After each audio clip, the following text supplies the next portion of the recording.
Good evening, everybody.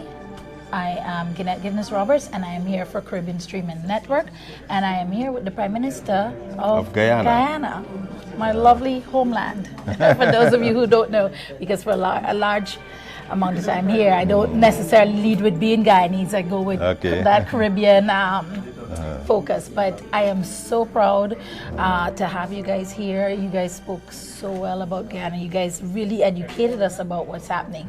And if we could have you just say maybe 1 or 2 points that you would like, this is going to go out to the diaspora, especially the Guyanese diaspora. So what would you want to message to them? I know we went into a lot of detail here, and we'll share it, but 1 or 2 main points from today. The main point is Guyana is the prime destination for doing business now. And we came to this conference organized by the Guyanese American Chamber of Commerce, and the conference is headlined Doing Business with Guyana. Our message to the diaspora is that now is the time to focus on Guyana.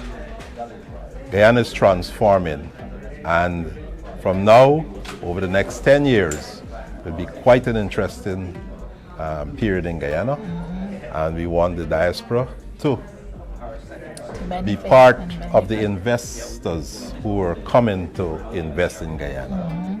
Take the opportunity to invest in your homeland. Yeah, it's time for us to reverse that brain drain, right? That happened for so many years. I was saying to Minister Warren that, people left for opportunity years ago. That was it in large part. Now the opportunity is back home. Yes.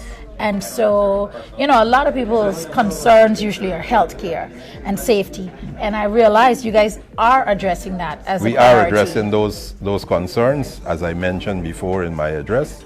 Our focus in terms of, preparing Guyana for investment. We have a focus on the economic sector expenditure, social sector expenditure, and security sector expenditure. I don't think I need to go into many details there. Listen, but that point approach is the one that we feel will help to transform Guyana and make Guyana an attractive place for investors. Yeah, absolutely. And you have to feel comfortable. You have to feel safe. You have to feel like if you get sick, you're going to be taken care of, and you can make money, bottom line, right? Yes. So again, thank you so much, and I look forward to learning more. I learned a lot, but we will be following up with you guys to create more opportunities to speak to the diaspora for sure about this, because again, what we want them to understand is that people are heading to Guyana and they're not being asked.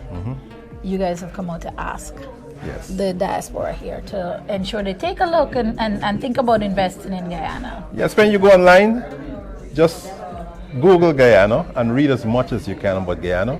As a matter of fact, if you search for any oil and gas publication or magazine as to what's going on in the world now in the area of oil and gas, the name Guyana will pop up. I bet you the name Guyana will pop up in any magazine, any article on oil and gas. I like that. Wait, before we go, a thought just occurred to me. A lot of Guyanese are voters here. They're Americans, they're voters here.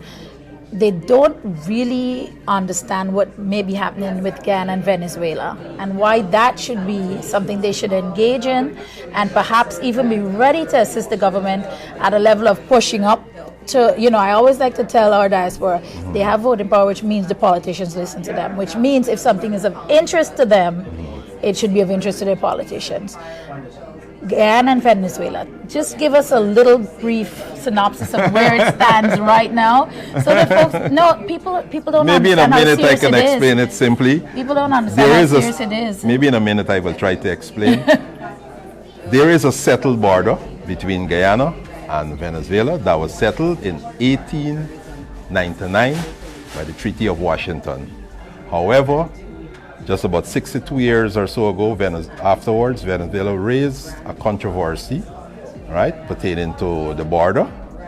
What has happened since then? The matter was placed in the hands of the Secretary General of the United Nations, and Guyana has agreed with that, and we continue to respect the decisions of the Secretary General as it pertains to the controversy, because we believe in international law, and international law in this case will prevail and rule in favor of Guyana, and that will provide a final settlement to the controversy raised by Venezuela. As I mentioned before, the border was settled by the Treaty of Washington in 1899. This is just a controversy that is being handled by the Secretary General of the United Nations, who has placed it before the International Court of Justice, and we are awaiting the hearing and the final ruling by the Court of Justice. That may take about 2 to 3 years from now, but we respect international law, and we are confident that international law will rule in our favor on the border issue. Okay. All right. Thank you.